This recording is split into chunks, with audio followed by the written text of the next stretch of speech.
All right, so game one of the NBA Finals just ended. If you didn't see that, amazing comeback by Indiana. Once again, they've been doing it all playoff long. Haliburton with the game-winning shot. Not going to get into a bunch of stats or anything like that. This is more of a reaction than a breakdown. So throughout the game, I had a lot of people texting me, friends, whatever, talking about how great OKC looked. All warranted, especially through the first half.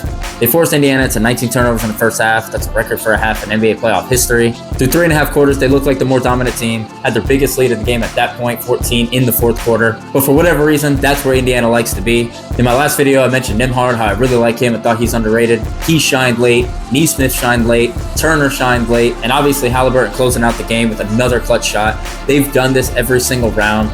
Really shocked Milwaukee, Cleveland, obviously New York.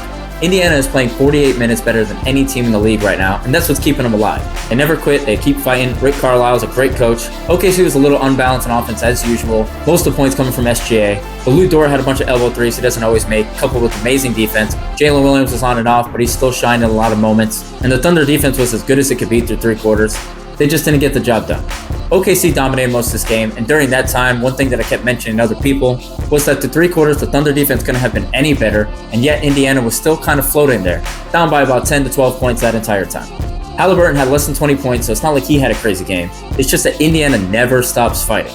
Even while they were down and had they lost, I still think the Pacers had a lot they could take from this game. At halftime, they showed Carlisle talking to the Pacers locker room, telling them to stick to the plan, trust their play, and that they did. Big props to the Pacers for fighting back and playing clutch. This is exactly what the NBA needed. 2 smaller markets and an exciting game 1, which is really going to set the series up for an interesting run.